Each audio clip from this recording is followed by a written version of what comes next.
এক ব্যক্তির চোখে ব্যথা হয়েছিল। সে ডাক্তারের নিকট গেল।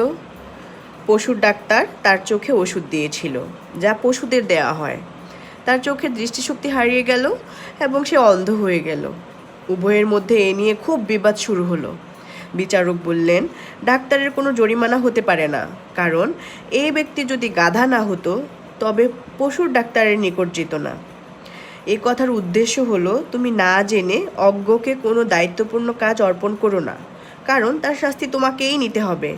জ্ঞানীরা এরূপ ব্যক্তিকে আহমক বলেন।